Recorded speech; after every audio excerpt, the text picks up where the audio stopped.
Let's welcome John Lakos.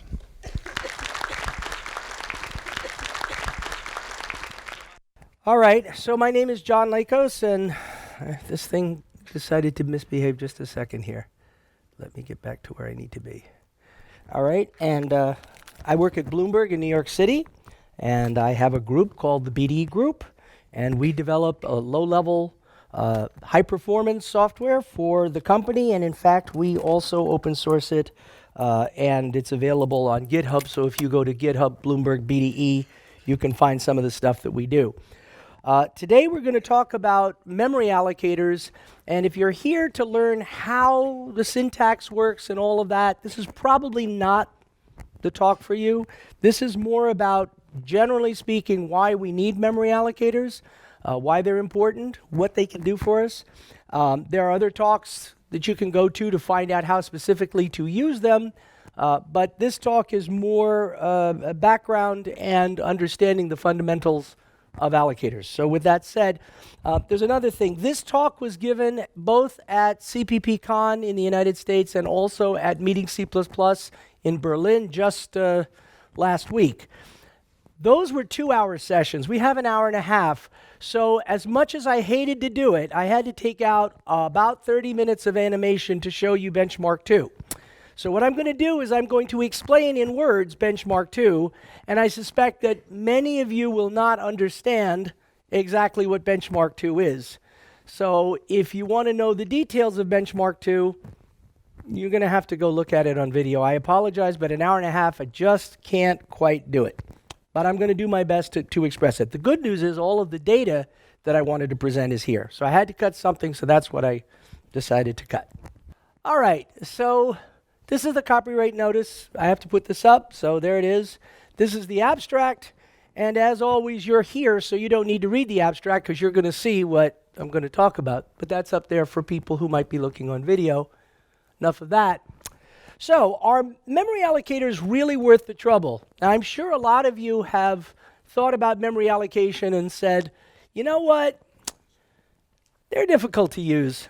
Maybe if I didn't think about them, life would be better. Just forget about it. It's not important. C++ is fast enough. And, well, here's an outline of the talk. So we're going to talk about the background of what we need to know in order to understand memory allocation and why it's important. Then we're going to understand the problem of observing memory allocation. Then we're going to talk about 4 benchmarks, the second of which is probably the most important and also the most complex. They sort of go together. And then we have some conclusions. So with any luck, we'll get done in an hour and a half because I took out a lot, as I said, of Benchmark 2. So, introduction. Why do we like the C++ language? It enables us to fine-tune at a low level when needed, and it can deliver high runtime performance. Right? Why should we care about memory allocators? They enable us to fine-tune at a low level when needed. They can help improve runtime performance. Seems like a good fit, right? What are the benefits? Well, not all memory is alike. So we have fast, shared, protected, mapped. There are different kinds of memory. And one of the things that allocators do, besides improving performance, is allow us to put things in particular memory. And that will turn out to be important. They're also very important for testing, debugging, and measuring our systems. They provide an entrance to observe what's going on. And that's really important as well. Oh yes, and they can make things run a whole lot faster. Okay, so sometimes people say, I have an idea, I'll bet you this will make things work faster, and they try it. Well, that's not really what happened here.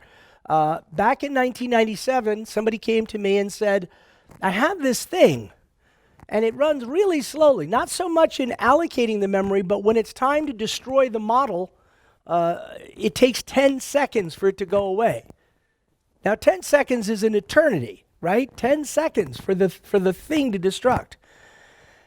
And so he asked me to do something. So what did I come up with? I came up with a local arena memory allocator for him. And it took something that took 10 seconds to destruct into something that did not show up on Purify at all. So it went from 10 seconds to 0. I don't know if that's sufficient evidence that allocators make a difference. Maybe that's not enough. We need a higher performance boost than from 10 seconds to 0. So that's one. The next one is at Bloomberg. Bloomberg's technology was invented sort of from the roots by people who were not necessarily computer science majors, and yet they get things to work. It's typical of Bloomberg that somehow, some way, we're going to make something work. And it might not be in the most orthodox way, at least not initially, but it does work. And we had the internet, I think, before the internet had the internet. And it wasn't necessarily pretty, but it was very fast. So anyway, the way that we did multiprocessing would be we would take a session and we would memory map it to permanent storage or on out of process storage, and then read it back in. And because we were running multiple processes that were identical, we could read it into a different process on the same machine, and it worked just fine. That was possible because there was a region of memory that we would save our state, and the method is called save range. And once we had STL-style containers, unless they took allocators and we could place them in the save range buffer, we couldn't save those containers, which created a huge problem for me. Either I had to write my own containers or I had to mess with the standard. And then people started complaining that I was messing with the standard. And that was not good. So what are my choices? We either write our own containers and not mess with the standard, or we take STL port and mess with the standard. So after a while, I got fed up with the whole thing, and I joined the standards committee, and I really messed with the standard. It's much more satisfying to do it that way. Anyway, in 2006, we observed people who didn't think all that much of what I was doing because I was sort of heretical there, and they said, but those allocators, they really make that interface fast. And now the people that were questioning, do we really need this guy from MIT to tell us what to do? Because we know what we're doing. Yeah, but they still like those allocators. So there's this anecdotal evidence. People know it in their gut that allocators are important. But then there are these other people that don't have that experience, and they say, okay, well, I need to see some evidence. So they try to do the evidence on their own, and they come up short. And there are reasons for that, because if you try a micro benchmark of something that needs an allocator, you will find that it's unlikely that you're going to demonstrate that you need it, because everything that you're doing is in a single thread, it's in a single system, it's small, and the global allocator is acting like a local allocator, and you're not going to see much. So there's a lot of skepticism. Anyway, then there are these arguments against allocators. They require more upfront design. Oh, darn. We have to actually think about what we're about to write. Complicates the user interface. Well, maybe. May degrade performance. And may is the operative word here. It may. Maybe it won't. Who knows? We have to measure that. Maybe we don't need a special allocator. And if we don't need a special allocator and we're doing extra work for a special allocator, that must cost something. And maybe somebody will choose the wrong allocator and blow up the system. We don't want that. So it's too dangerous to have allocators. So these are all arguments against having allocators. All right, they're valid concerns. I have to say that because it's politically correct to say that they're valid concerns. I personally don't happen to agree that they're valid concerns, but they're at least concerns. They can be addressed only with well-supported facts and careful measurement. And what I hope to provide today is both of those. And in fact, this cost Bloomberg a boatload of money, because finally I actually put my team to task in proving this. And I mean proving it as in a refereed academic paper style proof, not oh, I tried something. So, to begin with, here is my demonstration of simplified version of computers. We have main memory and we have a CPU. Now I want you to appreciate the CPU. If you look right, let's see if I can do this. You see right here, the two different gradients where it gets a little worn because those arrows are going around? They're not moving yet. But animating those arrows, eventually they wear into the PowerPoint slide, and that's why you see that wear, okay? Just wanted you to know how much care I put into this slide. All right, so if you notice when I add something, they turn.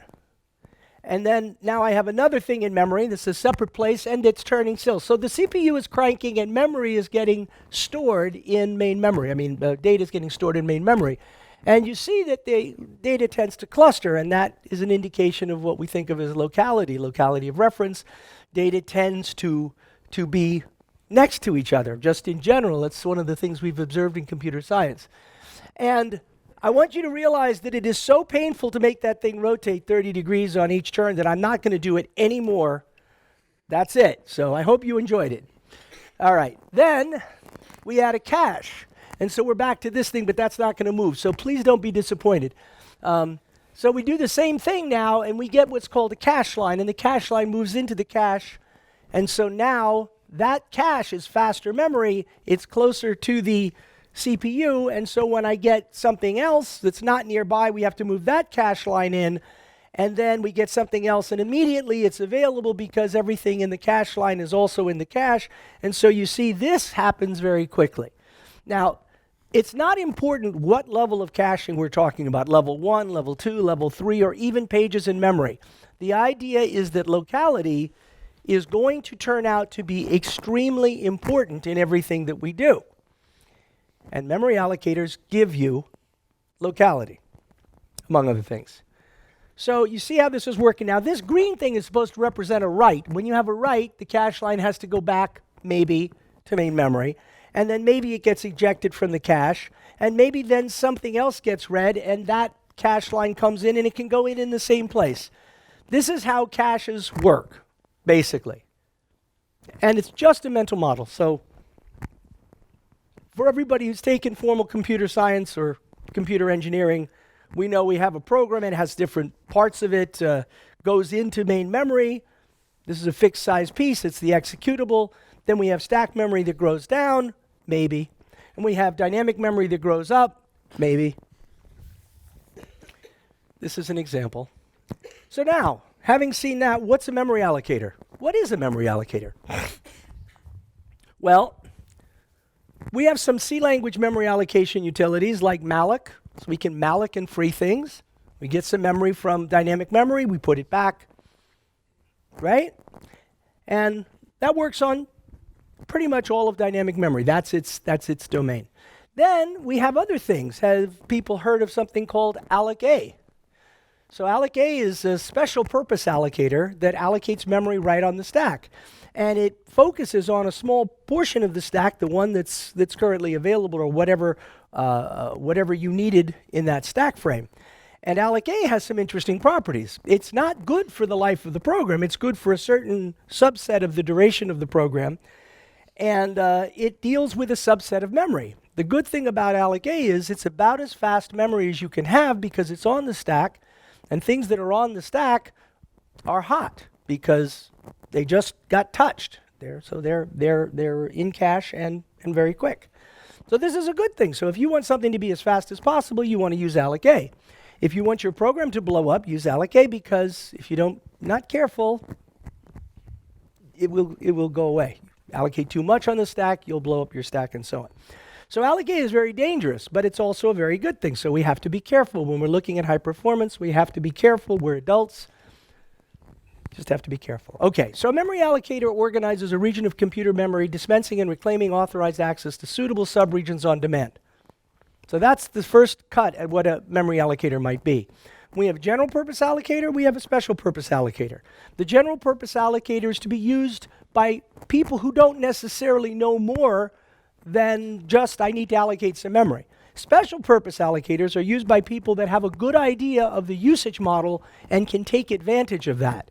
And so special purpose allocators may not be around for the life of the program and may not be accessible throughout the entire process. They may be very local. And so that's the idea. Or they do something that's special.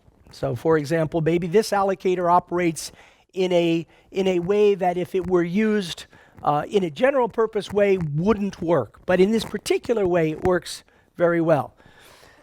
Now, global and local is really about the duration of the allocator. A global allocator exists in time and space for the duration of the program. There's no special region. You can access it from anywhere. And a local allocator, that's not true. It doesn't necessarily exist for the life of the program, and it may be accessible, again, only from a particular region. So there's something about local allocators and special purpose allocators that go together. And there's something about global allocators and general purpose allocators that go together. It is also possible to have a local allocator that is general purpose. It's possible. And that's still a useful concept. It means that it's the same algorithm as the general algorithm. However, the memory is condensed into a particular region. That's certainly possible. Having a global allocator that's a special purpose allocator doesn't really make a whole lot of sense, except if your program is single-threaded, you might want to have an allocator that doesn't do synchronization. That's a special purpose allocator, and yet it's global. So you can have all four, but mostly you have general purpose global allocators and special purpose local allocators, mostly. All right, so in C we have malloc, in C++ we have new. And here is the sort of matrix of general and special, global and local. And so malloc and free and new and delete are not really allocators, but they're allocator specifications. They're interfaces in some sense, right? And TC malloc and JE malloc are implementations that people can substitute for the ones that come with GCC or Clang or that kind of thing. And then we have our special purpose allocators, which are something like alloc that works in a very special way, or a monotonic allocator, which is something that allocates memory but never gives it back until the allocator is destroyed. And then you can see a global special one is an unsynchronized allocator, and a local general one might be something like a multipool that it will work in any situation, but it's condensed into a particular region of memory. So there's our little matrix. So now, second cut. A memory allocator is a stateful utility or mechanism that organizes a region of computer memory, dispensing and reclaiming authorized access to suitable subregions on demand. So now we have this local arena, and the allocator is working off of that subset of memory. So here's an example of a local allocator, and you can see that we can create a local allocator, but creating a default local allocator doesn't make a lot of sense. What is it that we would want to give a local allocator so that it could operate? Does anybody have an idea? What would you want to give it? An address, an arena, right? So begin and an end. And now this local allocator can operate on that space. It's a memory manager, right? Okay, and then what can we do? We can allocate some bytes and we can give them back. All right. There's something else we can do with a local allocator that we can't do with a global allocator, and that is we can unilaterally release memory. So that's a scary thought. You've allocated all of this stuff, and you have all these containers that are using this memory, and then instead of destroying the containers, you just let the allocator go out of scope and the containers go away. You say, that sounds a little sketchy, doesn't it? So we'll see more of that. A memory allocator is the client-facing interface for a stateful utility or mechanism that organizes a region of computer memory, dispensing and reclaiming authorized access to suitable subregions on demand. Okay, so allocators can be supplied in multiple ways. We can have utility functions like new and delete, but that doesn't really allow us to have allocator objects, so they're a bit limited. We can have what I'm going to call a reference wrapper, which is something that looks like an object of value semantic type, but it's not. It's really just a wrapper for a pointer to a region of memory, and that's what we have in C++ 03, and it's broken, and in C++ 11, and it's not broken, but it's painful, and that is we pass it in as the template parameter, and now whatever it is we're using now uses that type of allocator.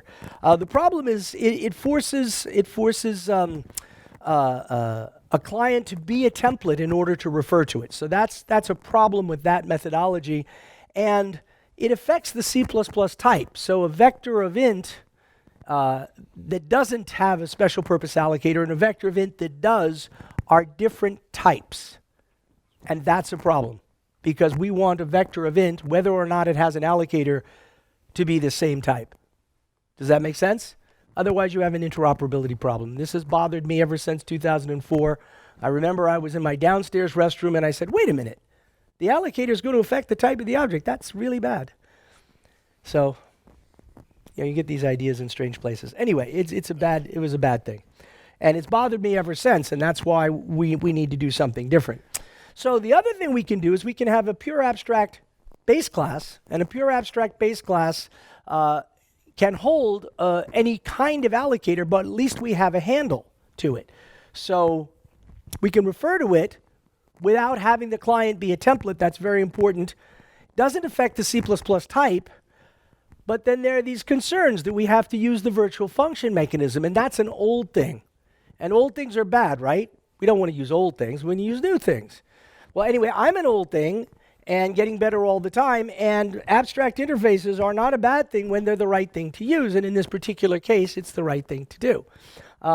Also, objects must somehow hold an extra address. It is true that in the case of the C++11 model, if you don't need a special purpose allocator, you don't have to store the address of it because the general purpose one is globally accessible. So because it's a different type, it can have a different object structure. Whereas in the polymorphic memory model, you have a pointer no matter what, and it may point to the default or it may point to something different, but since all objects are the same, you're going to have that pointer whether you need it or not.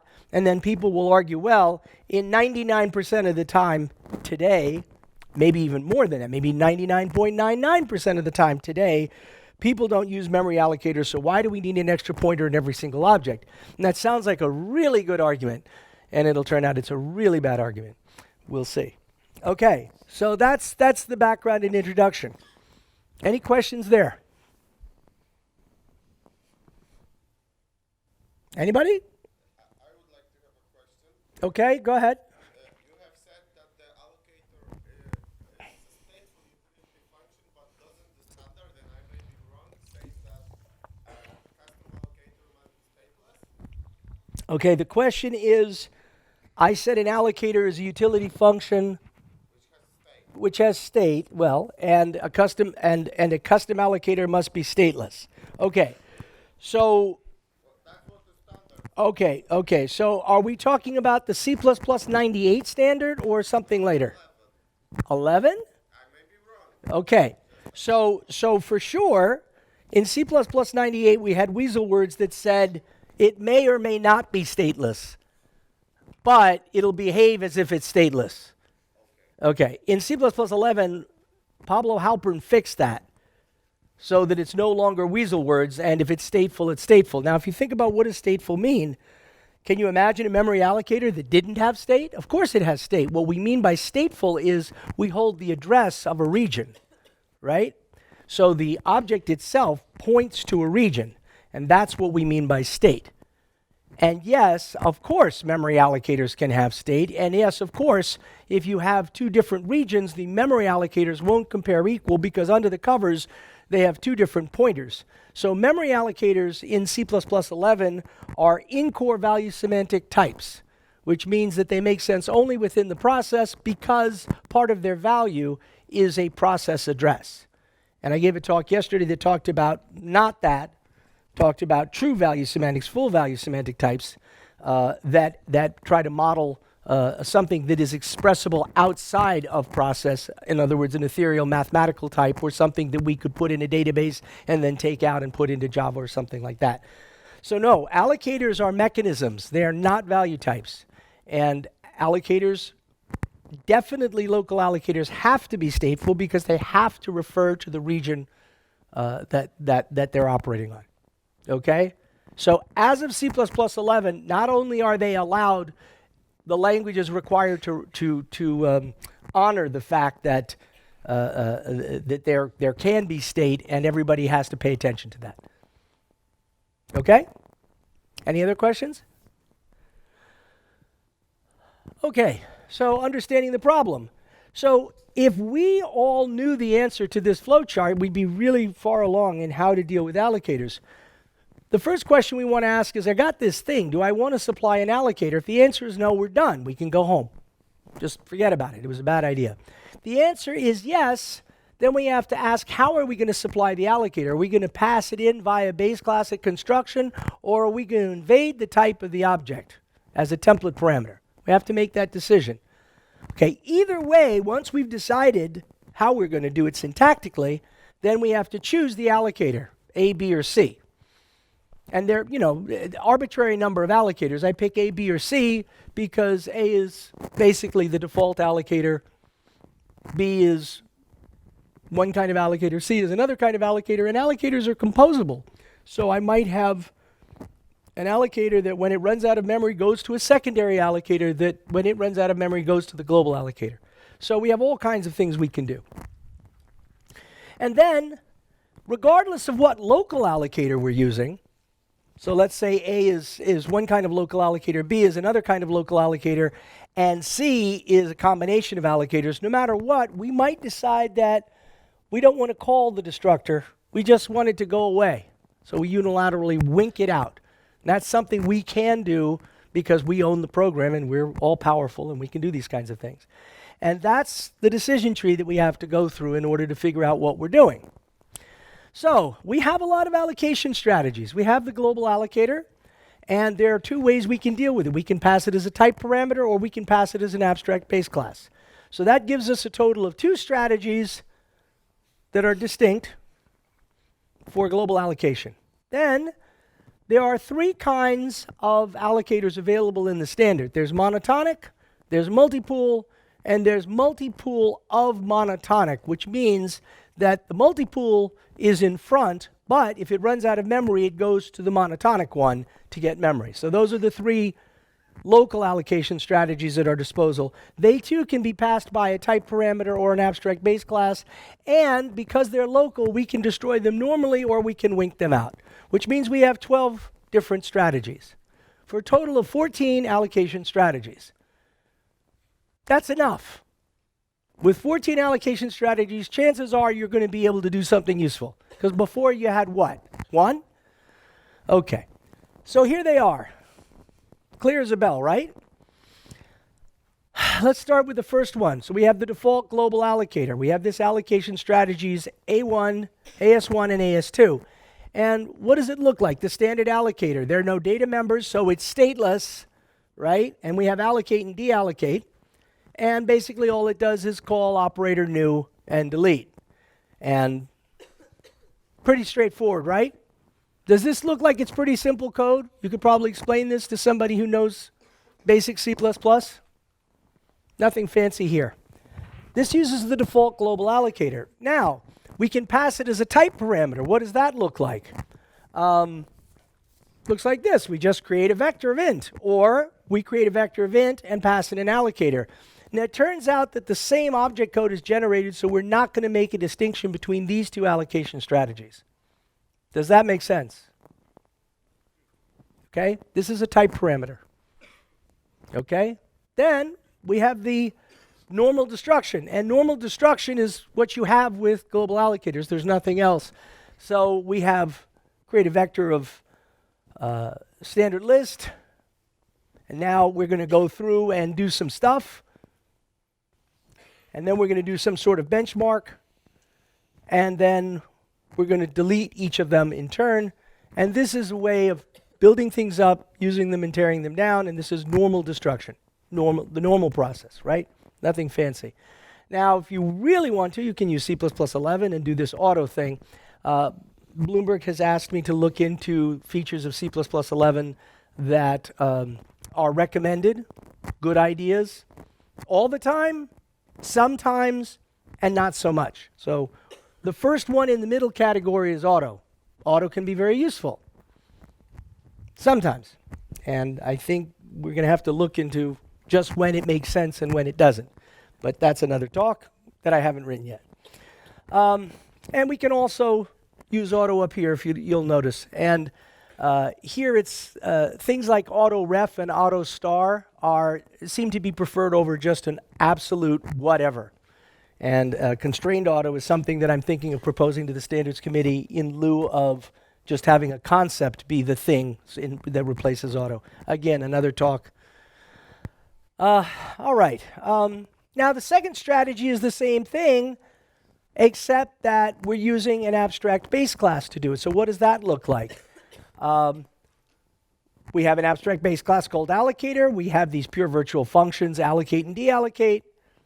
Looks like this. And because it's a mechanism, there's no notion of copy construction or assignment or anything like that. Okay, so what's important here? Notice there's something going on that's not quite right here. Can anybody see what's wrong with this? The last two lines? There's something wrong. What's wrong? Okay, what's wrong with inline? Okay, so what is wrong with it, though? Can somebody tell me what's wrong? Okay, so somebody said you can't inline a virtual function. Is this syntactically illegal? Yes, it is. You can't inline a function that has the body there already. You can't do both. You can either say inline and not put the body, or you can not say inline and put the body. Either way, it's going to be an inline virtual function. Does anybody still believe that you can't declare an inline virtual function? Because you can. Not only that, it makes perfect sense. What does it mean? Inline is telling the compiler, I'd like you to do this. That's what it originally meant. What it really means now is it gives the visibility of the inline function to the client compiler so that the client compiler can do whatever it wants to do, the same way it can do whatever it wants to do with the template. So this old idea that inline is a hint to the compiler is pretty much no longer true. Inline is an opportunity to provide the compiler with the body of the function so that it can inline it, as I said, the same way as a template does. The good news about inlining is if the compiler can see the body of the inline function and it knows what the concrete type of the object is, it can inline it. Can anybody think of a situation where the compiler could know for sure what the runtime type of an object is? So think about this. I have a base class shape, and I have a circle derived from shape, right? So now on my program stack, I say main, open close paren, open curly brace. And then I say new, I'll say circle, I'll say shape star C equals new circle. Okay? Then I say delete shape. Now, the compiler can see everything that happened there. And you could say, well, if it were a smart compiler and it looked at the whole program, because it can see all of it, it could figure out what shape is and do something. But here's an even more obvious case. Suppose I'm on the program stack and I say main, open, close paren, open curly brace, circle C, semicolon. What is the type of C? Is it shape or is it circle or is it a solid circle? It's a circle. There's no question it's a circle. It says circle C. If the destructor is virtual and it's inline, who cares? It's inline and you can see it, therefore you can inline the destructor, period. So you can inline virtual functions, and it turns out that that was a trick question maybe 20 years ago. It's not a trick question anymore. And in fact, devirtualizing functions, particularly inline functions, will turn out to be a big performance boost.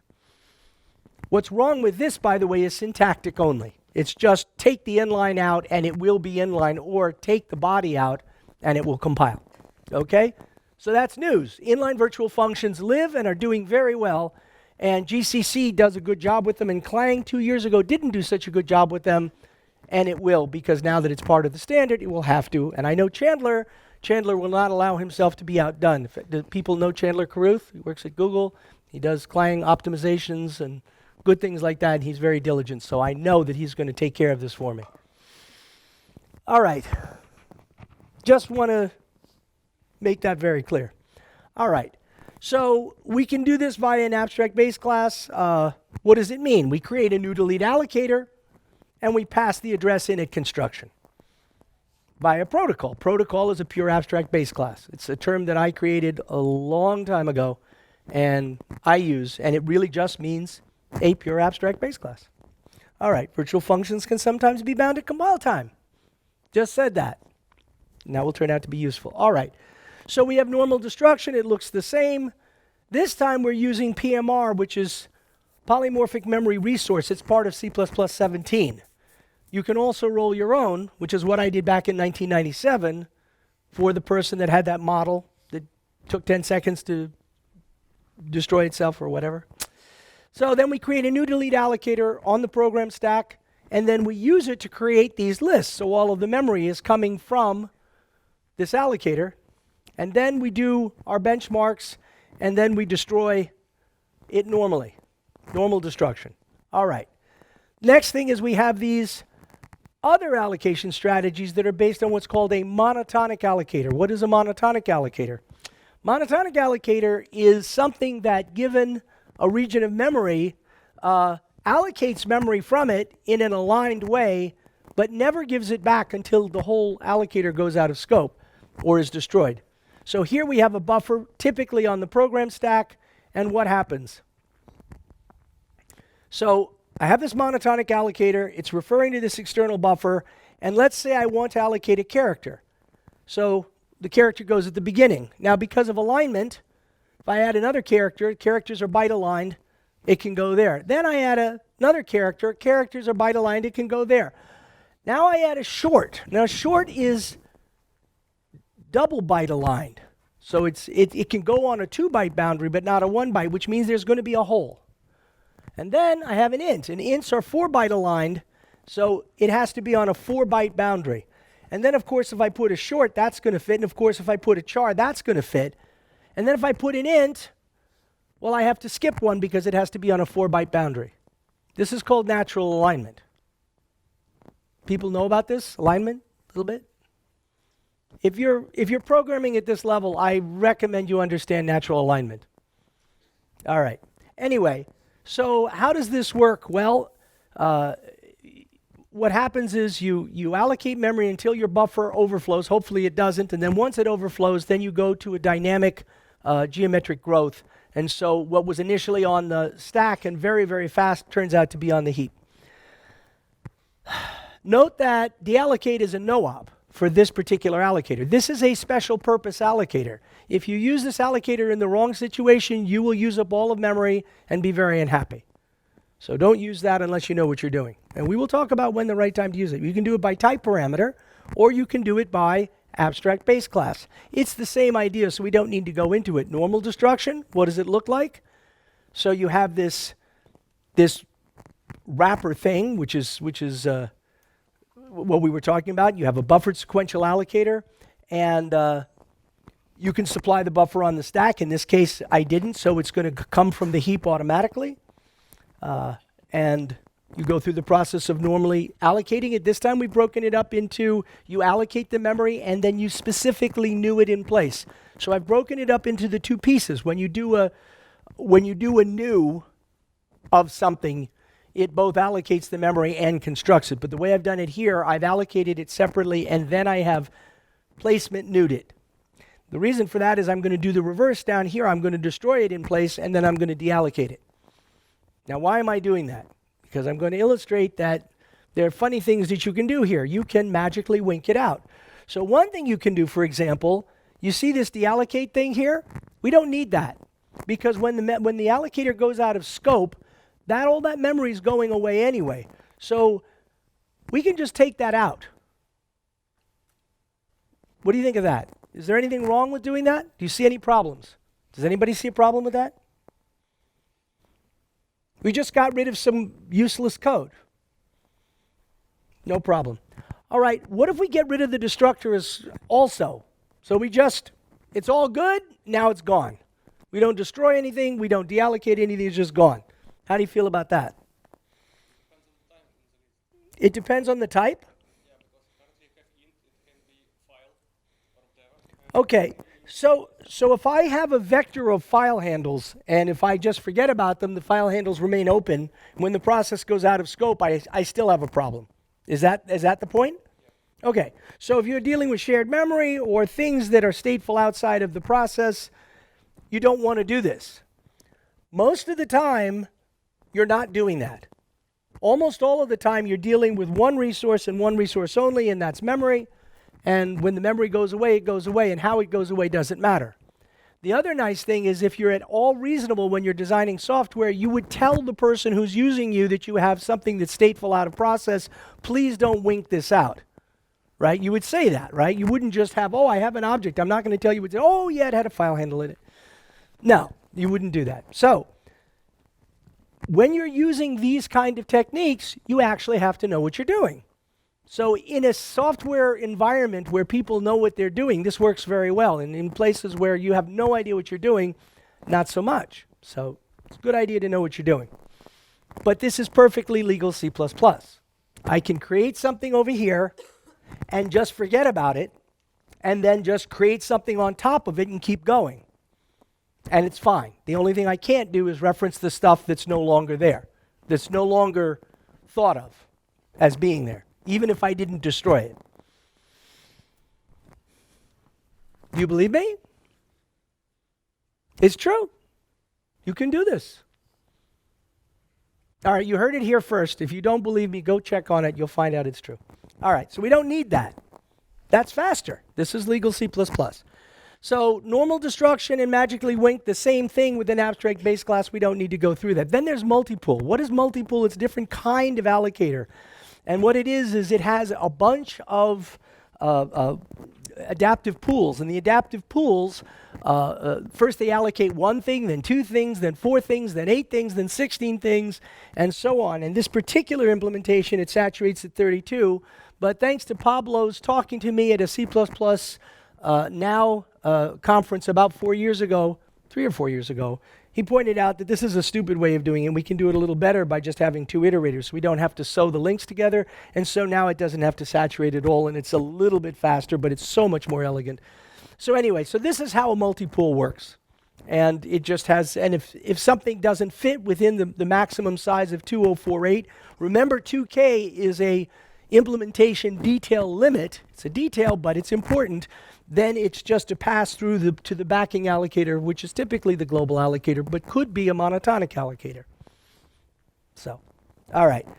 So we could do this via type parameter or an abstract base class, and we could do it through normal destruction, or we could wink it out. And then we could do both. And what is that? That's a multi-pool allocator that when it runs out, it goes to the monotonic allocator that backs it, which in turn goes to the global allocator when it runs out. And of course, we can have that passed by a type parameter or not, and we can have it magically winked out or not. So there are 14 strategies. So next step is to figure out how we're going to parameterize our system so that we can talk about like what does it all mean? And there are 2 fundamental architectural size parameters. How about the number of instructions executed per thread? So if I have something that executes 50 instructions, it's small. If I have something that executes 5 trillion instructions, it's large. Something like that. Okay. And then the number of active worker threads. It turns out that our benchmarks here are going to be about single-threaded mostly. The last benchmark is there obligatorily because we wanted to see what happens with multi-threading, but we already know the answer, and we really don't care because we're so convinced that, it's like beating a dead horse. We still beat it, but we didn't beat it as hard as we could have. We just beat it. It's dead anyway. Okay, these parameters are chosen deliberately to be platform independent because what we're talking about here does not pertain to a particular machine. It pertains to computer science in general, and it's going to be true, 50 years from now, and it was true 50 years ago. Not as true 50 years ago because I don't think the caching was as intense, but the idea of locality is still there. Okay, what aspects of software affect optimal allocation strategies? So now the question is, I have an application and I want to characterize the application. And I want to do that in some general way. I want a recipe. I want to look at something. I want to ask somebody some questions and say, well, tell me about your application. And then I want to prescribe an allocator for them or not.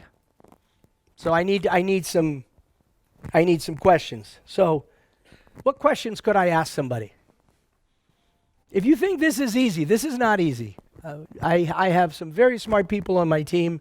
I remember asking one of them who's particularly smart to just come up with this, and it's like, okay. And then we all tried, and it took weeks. And we found out that these questions are really hard. But what kinds of things could you ask about your application?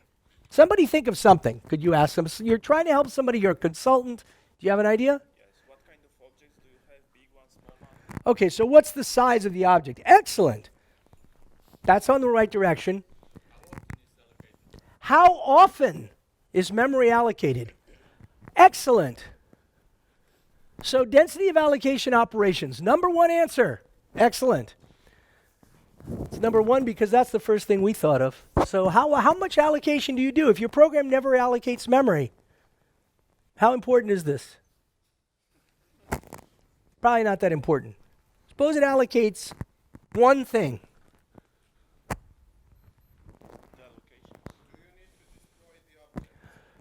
Do I need to destroy the objects? Okay, so that's not something that we asked, but it's certainly a good question to ask. I agree with that. But what I'm trying to do is come up with dimensions of an application. So one of them is what percentage of operations are allocation operations? The next one is, do you allocate different sizes or are they pretty much the same size?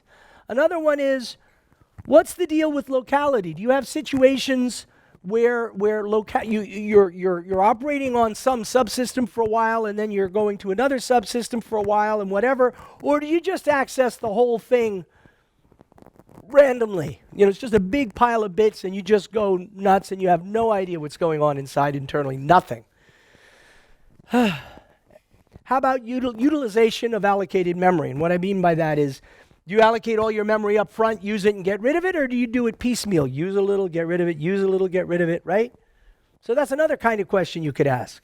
And another one is, what about contention? Do you have concurrency? And if so, what's the deal? Are they very loosely concurrent, or do you have things beating on each other all the time? And again, this is due to memory allocation, not other things. So do you see how these are useful questions, and you might be able to ask somebody to fill in on a scale of 0 to 100 or 1 to 10 or whatever, 0 to 1, really. Just, no, I don't do that, yes, I do, or kind of. All right, so this is what we came up with. So these are intended to be rough indications. They're not precise. We're going to put them on a scale of 0 to 1. 0 means no, 1 means yes, and something in the middle means something in the middle. A little bit, a lot. These are not independent dimensions. They overlap a whole lot, and you'll find that allocation, density, and contention are closely correlated. All right, so density, number of allocation operations over the number of operations.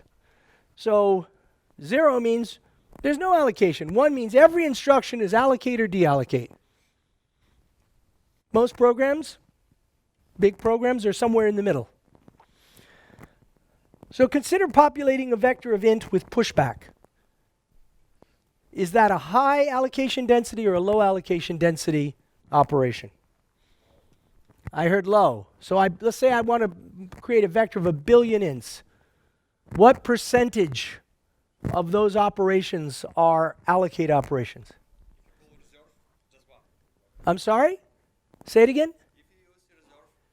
Okay, so it was pointed out if you use reserve, it's just 1. Suppose you don't use reserve.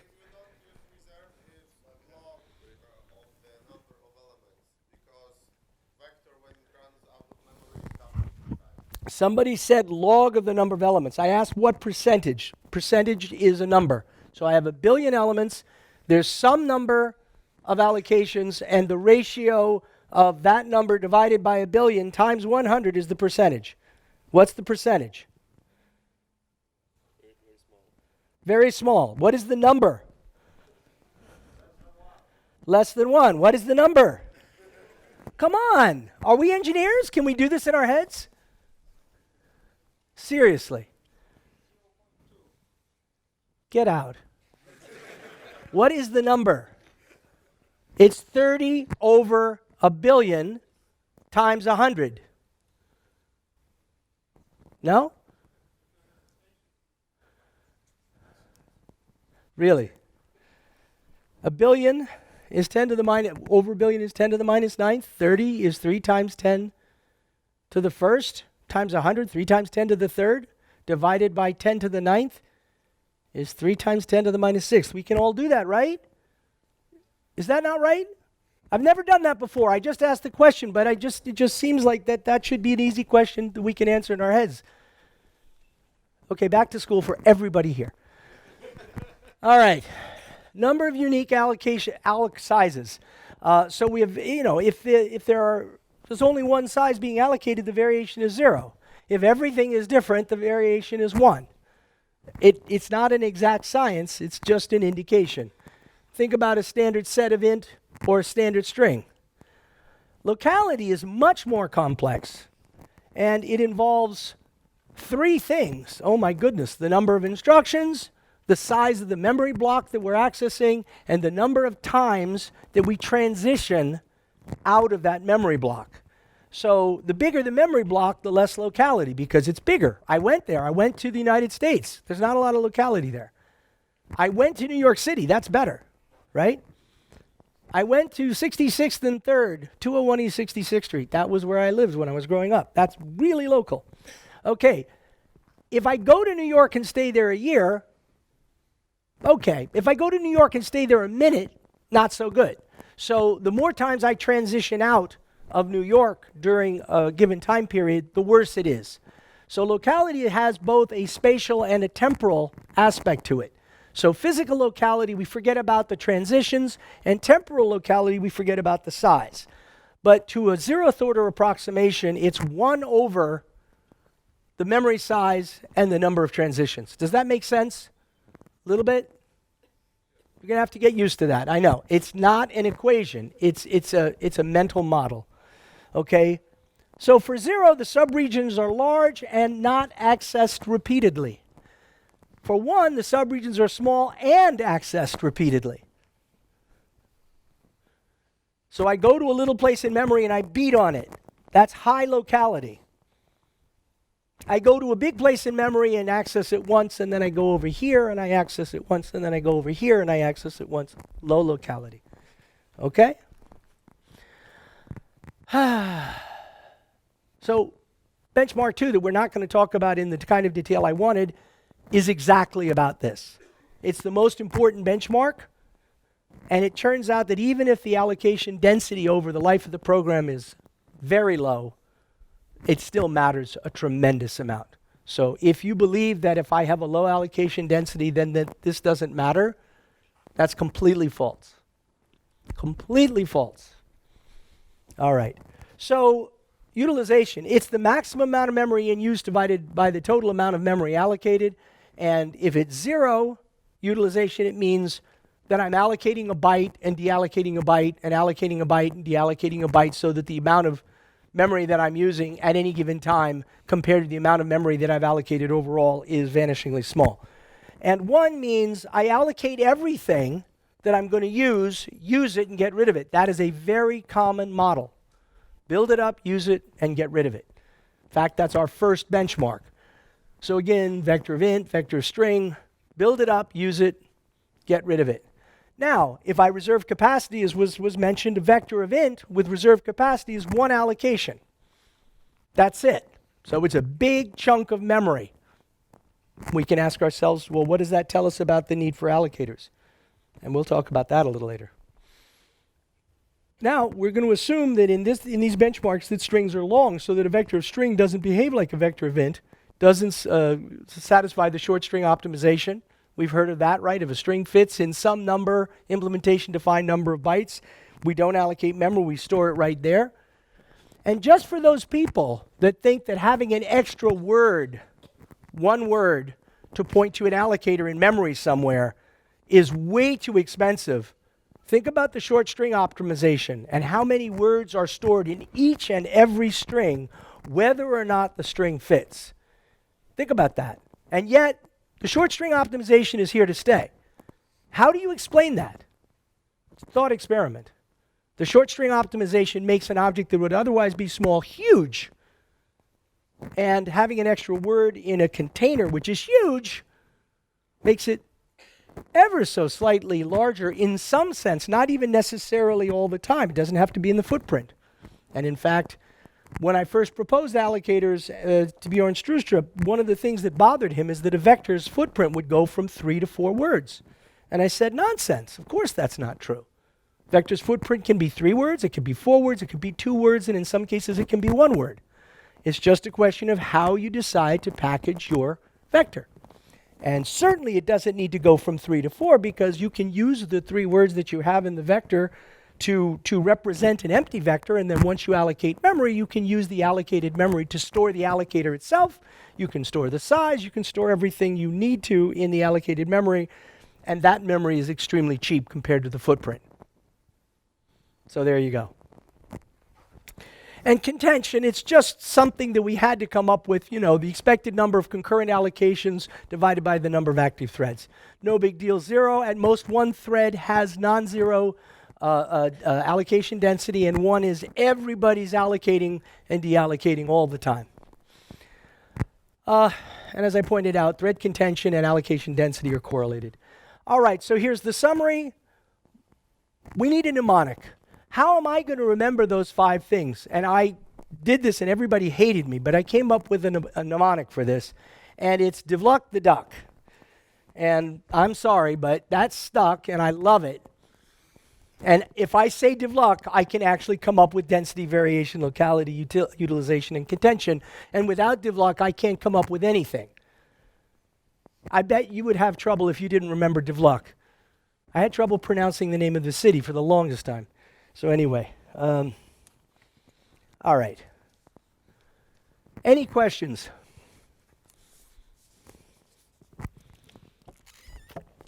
All right, well, here I go trying to get through these 4 benchmarks. All right, so considerations. We wanted to explore each dimension to observe its effects on optimal memory allocation. Our first thought was to create a single benchmark and just have different dimensions for it. That turned out to be intractable. So we settled on 4 separate benchmarks. The first one addresses the first 2 considerations, which is allocation density and variation. Tried not to assume the answers. So we tested a huge amount of data across many platforms, across many compilers. It's just voluminous. And on each platform and each compiler, we tried an incredible range of sizes. So we used powers of 2 generally. The first experiment I did in benchmark 2 used powers of 10s. Note, powers of 10s is too big. When you try different size things, powers of 2 is really good. Gives you a nice coverage of everything that's going on. So we contrasted the results across different physical sizes and temporal sizes. What does that mean? So let's say I take a system of size, 2 to the n. So the system is the number of elements in each subsystem times the number of subsystems. So if I have a system of size 2 to the 20th, the system size could be represented as 2 to the 10th subsystems of size 2 to the 10, or 2 to the 9th subsystems of size 2 to the 11, or 2 to the 8th subsystems of size 2 to the 12. They're all the same physical size, but their organization is different. We compared those to see how that affected things. Similarly, with temporal, you have some number of iterations on a subsystem, and then you go to the next subsystem, and you have some number of iterations there. And so if you take the number of iterations per subsystem times the number of times you go through the whole thing, which is repetitions, the product of iterations times repetitions is the number of times you bang on the system. That could be 2 to something. So when you look at the number of instructions, it's the system size multiplied by the number of times you bang on the system, and both of those can be varied in terms of the number of times you do one subsystem and so on, and then the sizes and number of subsystems. If that makes sense. We'll try to go back to that. And that's what I just said here. So we're trading off comparable parameters. Okay. So I'm putting this up because in addition to having this information, you can go look at the benchmarks that we're talking about here at, I think it's GitHub, Bloomberg, BDE, and then benchmarks, I think. But in any event, you can go to GitHub, Bloomberg, BDE, or GitHub, Bloomberg, and you will find all of the data that we have. So this is, please go ahead and do that. More data. This is really just for the record. So now to talk about these things. How many people think that if we just use these guys, we're all good because somebody really smart wrote these, and they've got to be better than anything we can do? Does that seem like a plausible way to get out of doing any real work? Some people believe that these are better than you can do with local allocators. These are people that don't understand. These are global allocators. They're very good global allocators, but they are global allocators. And if you have special knowledge of what's going on, like you actually know how to design a system, you can beat the bejesus out of these things. Of course. Or otherwise, why are they paying you any money? All right. Turns out that these things aren't any better than what come with GCC or Clang. At least for single-threaded programs. We didn't go into the multi-threaded programs because, as I said, it's beating a dead horse. We already have them creamed, so we don't need to cream them anymore, and we didn't really try to come up with really realistic benchmarks. In fact, the benchmarks we came up with deliberately favored global allocators because we didn't want to even try to be clever and say, we've got a system that can beat these, and they're not smart enough to figure out how to take advantage of what we know. We actually designed the benchmark to favor them, and anyway. So here are the 4 benchmarks. We're going to look at short-running programs. We're going to look at long-running programs. We're going to look at short-running that vary the memory reuse, memory utilization, and then we're going to look at multi-threaded, but it's really boring because the answer is just obvious. It's just, I just have to put it up because it's a checkbox. Short running is interesting. So here's my short running benchmark. Fire the missile, does its thing, and it destroys something. It's done. So considerations. We wanted to investigate density. That was our goal. And we want to do it for a variety of common data structures. We didn't want locality to dominate the results because if we're not careful, locality will dominate the results because it's a very important consideration. So we went out of our way to make sure that locality was not part of the results. Then we decided we'll incorporate variation, and so we decided we use vector and string, where vector of objects is one big chunk, whereas string, and we did do the reserve, so it was one big chunk. And then the string, all of our strings are evenly distributed over 33 to 1,000, and those strings are bigger than what will fit in the short string optimization. So I picked these data structures not because they added any particular goodness to the results, but because they seemed like things people might actually use, and they're different, right? A vector of int seems like a reasonable thing to use, right? Vector of string could happen. An unordered set of int could happen. An unordered set of string, right? These are reasonable data structures. They're just arbitrary choices. We had no ulterior motive other than to come up with things that were a bit different. Do you buy that these are at least reasonable choices? Do they look contrived? They do. Who said yes? Why are they contrived? Contrived. Meaning that I chose them deliberately to prove that what I'm saying is right, even though. Vector, for example, is kept in a single size. Right. So, but does that look like I chose that particular data structure so that what I'm saying will be true, or does it look like I chose those kind of arbitrarily because they're different? No, statically, probably most used. Okay. So vector of int is most used. Vector of string isn't one chunk, so it's different. Unordered set is a node-based container, so it's got a lot of pieces. And then an unordered set of string has even more pieces. So you've got something that's a lump, little more, A little more. So I picked a spectrum, right? So the word contrived here means I chose these for an ulterior reason. I wanted to prove that I'm right, not I wanted to find out the truth. So it's good, right? Okay. All right. So here's a vector of int. It's one thing. Here's a vector of string. It's got some things. Here's an unordered set of int. It's got more things. They're the same size. And here's an unordered set of strings, and you can see that there are a lot of moving pieces. Okay? I picked them because they vary in their structure.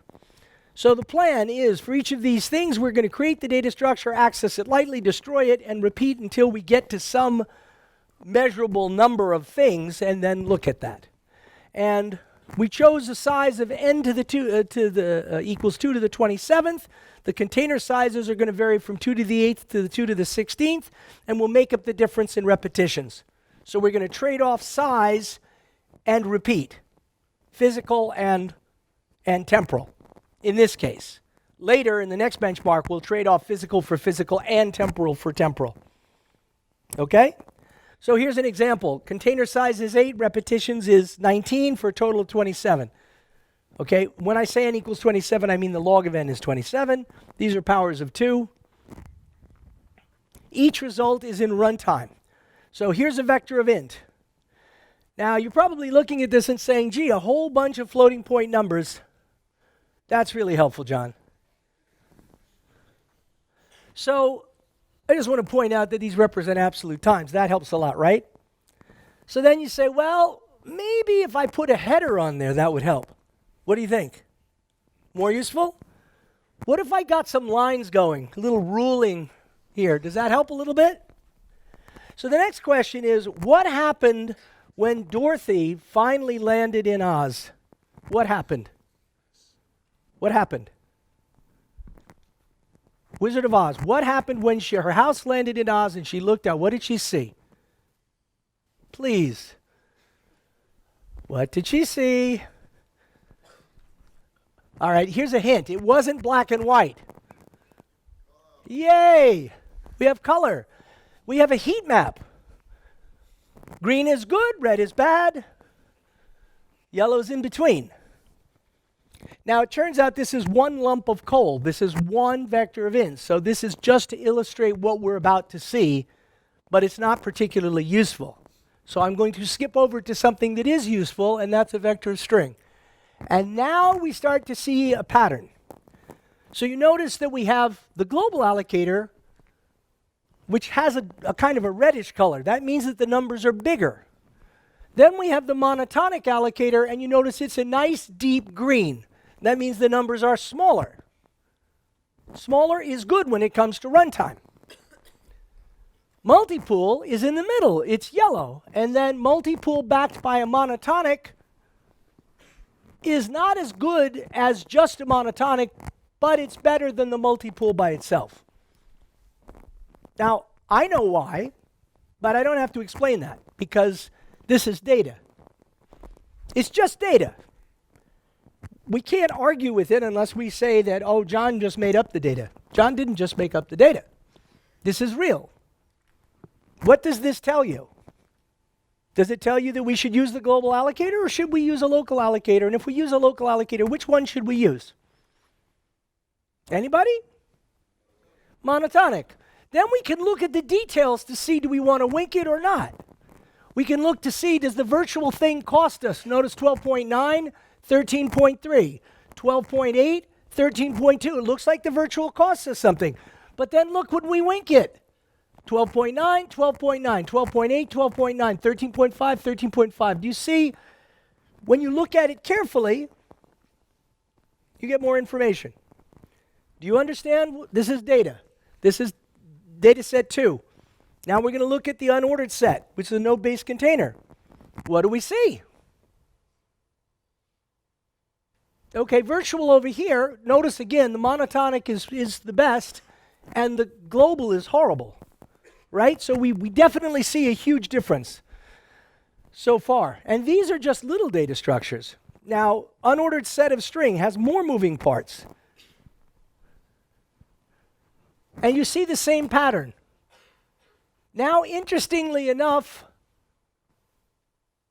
look at the first one here. When you're winking out the virtual function, it's actually, in that case, it's faster. Go figure. How is that happening? But it is.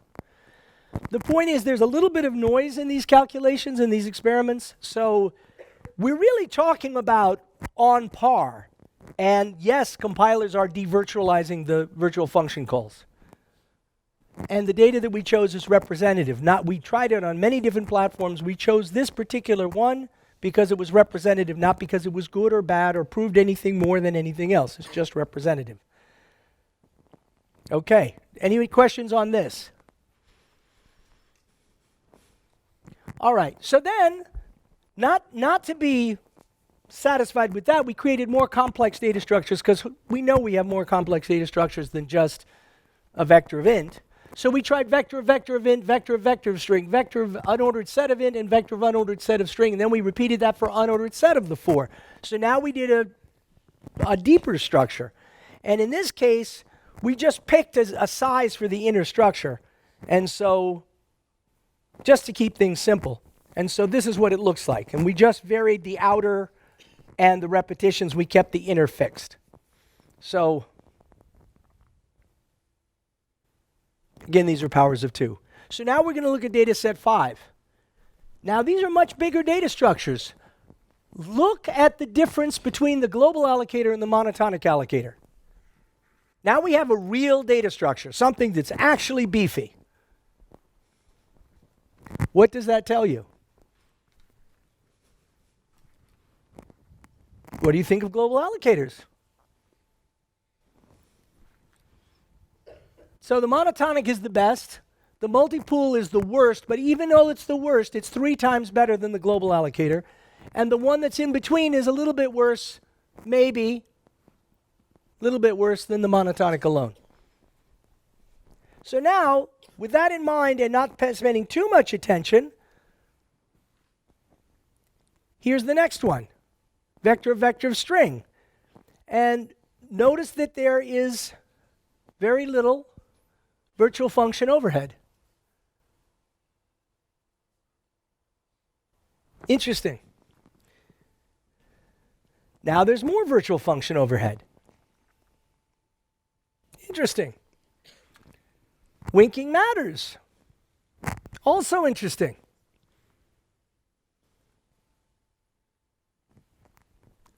Do you see a trend?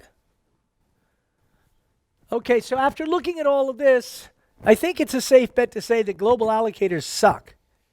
Right? Now, the next thing we want to do is ask which local allocators are the best and why, and what we're going to do is gray out the global allocators that suck and deal with the rest of them, and now we can get a much more enhanced view of how good certain things are. And I'm just going to run through this so people can see that multipool is a bad choice for these kinds of things. So don't use multipool. Use monotonic. Why? Because we build something up, we use it, and we get rid of it. That's what monotonic does really well. And if you just look at this, you'll see that for all of these data structures, monotonic is the way to go. And multipool is not.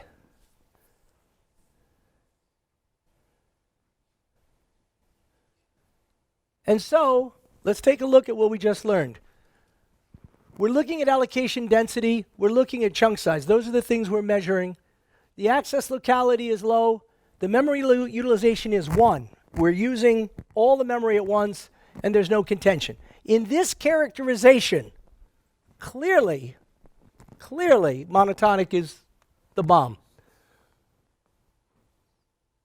Global allocators are consistently inferior when dealing with systems having a short focus duration irrespective of contention. For systems having high utilization U, such as those modeled in this benchmark, a monotonic allocator is always superior, especially when applied to a static buffer residing on the program stack, similar in effect to alloc A and C. So full disclosure, the person who implemented this benchmark did not use a buffer on the program stack. The buffer that was used was a gigabyte of static memory, not hot. Had it been on the program stack, we conjectured that these numbers would be even more dramatic. But that horse is so dead, we didn't go back and redo it. Any questions on benchmark 1? Yes? Maybe it will be in the later data, but what about memory fragmentation? Because It'll be in later. We'll get there. That's benchmark 2. Some results we have seen that virtual calls were faster than the non-virtual calls. Say it again. The virtual allocators, the forwarded ones, were faster than the non-virtual. Which is faster? In some results we have seen that The virtual is faster, yes. do you have an explanation for that, or was it just That it's faster. It's faster. Well, there's a little bit of variation due to experimental error, a little bit. And the reason it's as fast is that the code is the same. The underlying code that's compiled is the same. Because the compiler can see the inline virtual function, and the compiler can see the container code, and so it does the same thing as if it were a type parameter. so whenever it was faster, you assume that is the lowest, so actually it was the same. I'm saying that that's most likely, but not 100% due to variation in performance because of exogenous factors. That's all I can say. I don't have an explanation for why the same code runs faster sometimes than others. Yes? maybe a follow-up question. Do you have error bars for your data? I don't have error bars for my data. Okay, so any estimation? What was the standard? When you see that the virtual function call is faster than the other for the same code, you get an idea. But not even a rough estimate, like plus minus 10% was the variation of the runs. I think the data speaks for itself, honestly. If you look, it's the same code and you see that it's 2% faster, then there you go. Then it's 2%. The point is, this isn't close. It's not like we're trying to figure out, does this matter or not? We're talking multiples. 3, 4, 5 times faster. At that point, it doesn't matter. It's just faster. It's just way faster. Anything else? Okay, I do want to point out that you're not going to have any kind of fragmentation when you allocate a bunch of memory at once, build it up, use it, and get rid of it. There's no fragmentation possible with any allocator. Doesn't make any sense. And we'll talk about fragmentation on the next one, even though that's not the right term, by the way, for modern allocators. All right, long running. So this is the one that's really a complex experiment, and I don't have time to talk about it, but I'm going to talk about it anyway. So we're going to investigate access locality both physically and temporally. It's really important. We're dealing with systems that have time slices. This is the way Bloomberg works. This is the way ASIO works. This is the way a lot of things work, where you deal with this, you deal with this, you deal with this, and how much you deal with this is the time slice, and then how much you deal with this, and so on.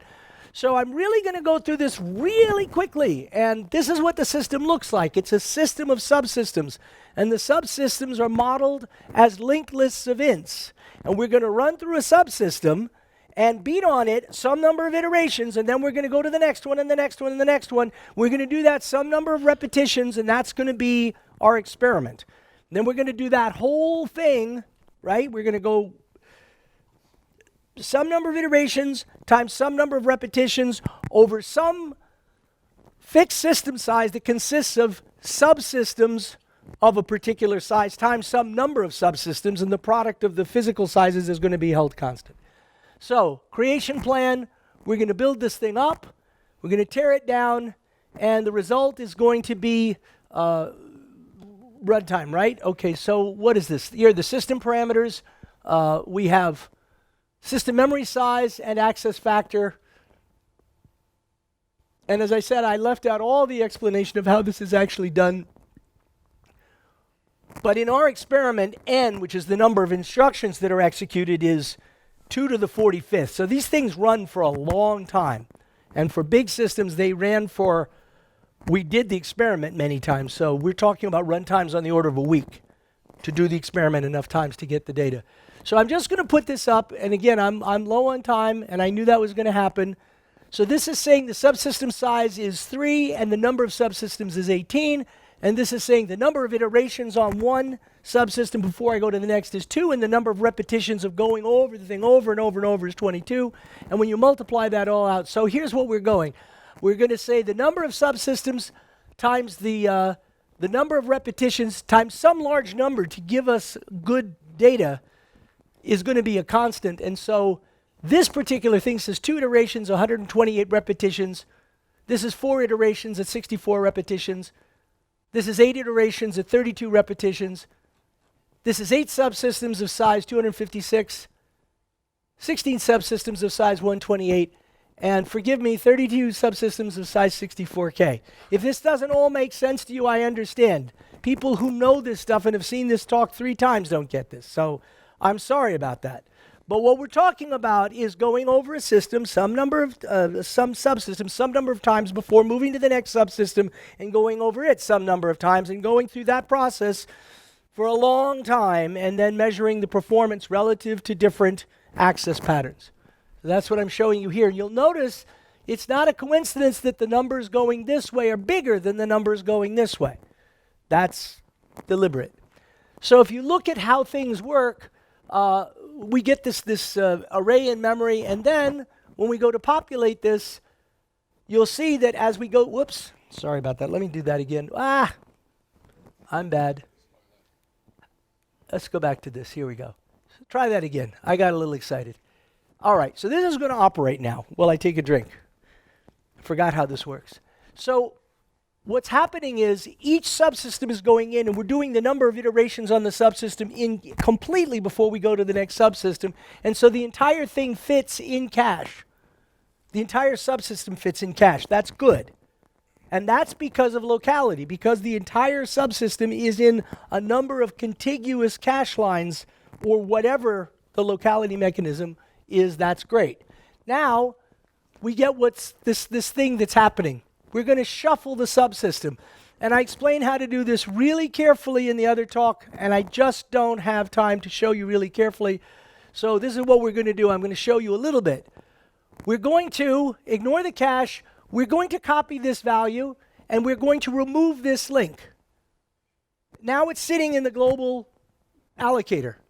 Now we've got a free link, and now we're going to put it somewhere else. And what does that mean? It means that some other subsystem now resides at that physical location. Then we're going to go to the next one. So now that's free, and now that's shorter, and now we have another hole. And then what happens? We put it somewhere else. And what does that mean? That means another subsystem resides at that memory. And if we keep doing this, we get to the end. We get a hole down here, okay, and now we put that somewhere, and look, and now that's something else. So you see, we're starting to shuffle the memory. And after enough time, what do we get? We get this. Not really this. This is a regular pattern. We just get kind of junk. But I didn't have the patience to create junk, so I created something regular that I could do by reflecting and whatever. But you get the idea. This is memory diffusion, not fragmentation. Fragmentation comes from coalescing allocators, but this is not a coalescing allocator. This is a pooling allocator, most likely, and so we have diffusion. Did I answer your question about fragmentation or not? So what is fragmentation? This is fragmentation. Notice it's very different. We're using up memory all over. It's not all packed together. It's all over the place. And this is memory fragmentation. This is very bad memory fragmentation. But it doesn't apply to what we're talking about. We're talking about diffusion. Now did I answer your question about memory fragmentation? If you still move objects of the same size, then it's easy to... Yes. Yes, it is. And that's what we're doing. So coalescing allocators had to worry about fragmentation, but pooling allocators not so much. Okay. Good. So now when this happens, we can't ever get the whole subsystem in cache at once. So we're thrashing. And this is incredibly expensive.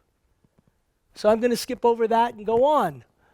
Our plan is to try this experiment. Build it up, access it, and tear it down, okay?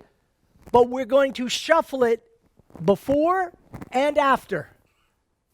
So A is after, B is before, and C is create and destroy only. And if you get to the bottom of this, you'll see that the degradation ratio is the time it takes to access it after minus the setup cost divided by the time it takes to access it before minus the setup cost. But the setup cost is nothing compared to the access time. So we can negate that. We didn't, but we can. This is negligible. And so this is what we're defining. Literally, we create it, we shuffle it, we access it, versus we create it, we access it, we shuffle it. Does that make sense? This is showing you what happens when you shuffle it first. You're talking about a long-running system that has undergone memory diffusion because people are moving things around. Because moving is supposed to be fast, right? Whereas copying is slow. Oh my goodness, what a lie has been perpetrated on the world. This is like the worst deception possible. All right, so if you look at this, this is what happens when we shuffle these things. And if you look at the first thing, this is iterations per subsystem is 10. This is diffusion. And if we look at it, this is no shuffle. And as we'd expect, there's no loss, of course, if we don't shuffle. And if there's only one system, one subsystem, then all we're doing is rotating the list. There's no overhead there either. Once we shuffle things once, though, take a look. The access time goes up dramatically, and then it goes up again, and then you'll notice it saturates quickly. We're going to stick with 5 as being the shuffle time from now on. All right. So after one shuffle, the degradation is an order of magnitude, just so you know. After 2 shuffles, it's 15.6. Any questions on this? Okay. Yes? Are you really sure that the read memory wasn't replaced by new allocated memory of the same subsystem? Okay. Am I really sure? Because I know how it's allocated? Yes. It's the same memory. It doesn't have to be the same memory, but because it's a pooling allocator and because it's small, it is. It's just put on a free list and gotten back. But yes, but if you want to check it, please go ahead. All right. And actually, that's not necessarily relevant to the experiment. The point, I mean, you could say that, yes, it's going to go get different memory, but it's not clear at all why it would do that if it's a pooling allocator. Anyway, so here we have this experiment, and the fewer the iterations, the more repetitions, and so we're back to this picture. Here is a 3-dimensional heat map, as promised, of what we're talking about. And you'll notice that as soon as the number of subsystems comes off of being 1 and starts to be a little bit bigger, there's a huge cost associated with this ratio due to diffusion. And you'll also notice on the right side here, you'll notice that it slopes up, and the reason it slopes up is we're accessing each subsystem only one time. So over here we have high physical and high temporal locality, and there's not really a problem. But as soon as either physical or temporal locality goes away, we have a big problem. Okay? So I just want to show these pictures here. You'll notice that this is an anomaly. I don't know what it is, but it pertains to a corner case where we're accessing a system of just one element, a subsystem of just one or two elements, one element, either once or twice. And that's such a small subsystem in such a ridiculous situation that I'm just going to ignore it because it doesn't really matter. But I'm just leaving it there because it's the truth. And I don't have an explanation. But look at the difference here. That's just a huge difference. So now I'm going to do this magical transformation and turn this into an Excel spreadsheet by continuous deformation because I can. And look what happens. Here are the numbers. So now we can look at this. And these are more smaller systems, and these subsystems re-accessed more frequently going this way. And this is the anomaly. we won't worry about that. Notice that at 18, at 2 to the 18th being the system size, right? Because, yes. So at 2 to the 18th system size, we get the worst behavior. Now, suppose we introduce a local arena. That means that each one of these subsystems is going to have a local memory allocator. And we do the same thing. Look what happens. Which local allocator strategy should we use? Well, it turns out these are the right ones. We don't care about winking. Why don't we care about winking? Because this system is running for days and the setup cost is really quick. So winking doesn't matter. Okay, so now look, once we do this, this is with local allocators. Instead of being a factor of 15, the degradation is 2.5.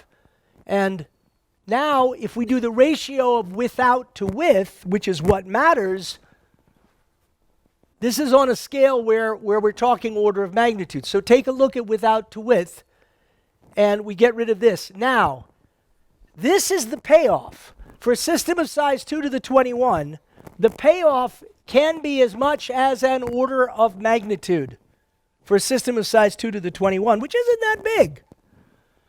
Let's try 2 to the 25. You know, it's bigger is better. So we'll do this again without. And we'll mask that off. Okay, so this is the degradation ratio without.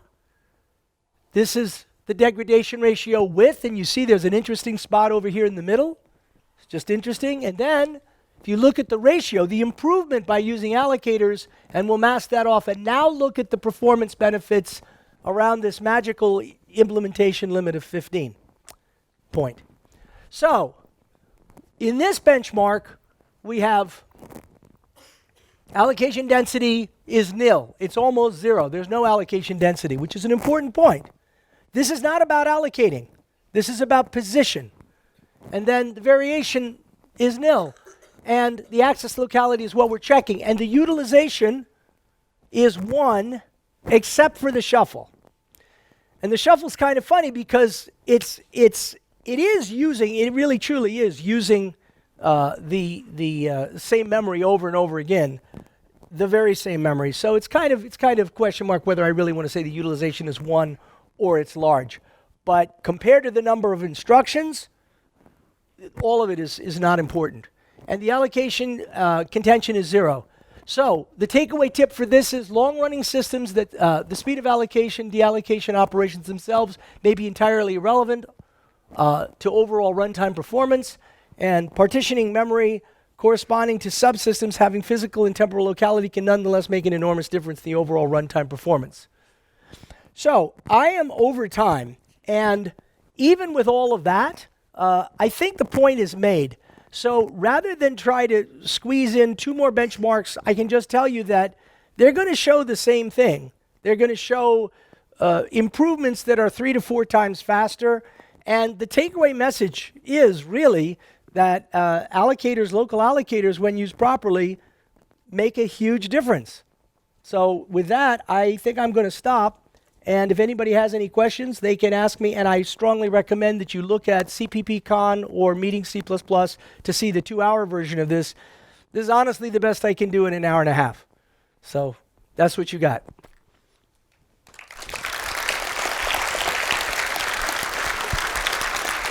John Lakos, I think we can take one question from the audience. So if you could raise your hand, you'll get the mic.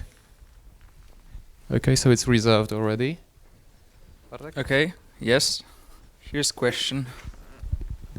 Okay, so maybe a light one. Are there any standard implementations for the different allocators that you have said that we could use right out of the box? So the question is, are there, well, you actually have it on microphone. The answer to that question is absolutely. The monotonic allocator and the multipool allocator are part of the C++ 17 standard, and they can be used in conjunction with polymorphic memory resource, which is also part of the C++ 17 standard. So if you want to use an unordered container that does use polymorphic resources, the way we've described here, you can. The other good news is that the C++ 17 model is based on a polymorphic base class, so it doesn't have all the problems of interoperability and the pain of trying to implement the containers. So it's really a much better model, and contrary to popular belief, it doesn't cost us anything in performance that's worth talking about at all. It's absolutely the right model, and I think everybody at this point agrees that C++ 11 was a necessary evil to demonstrate the value of allocators, but it didn't demonstrate the ease of use of allocators in any way approaching what we had in 1997 at Bear Stearns. Once again, big thank you, John Lakos.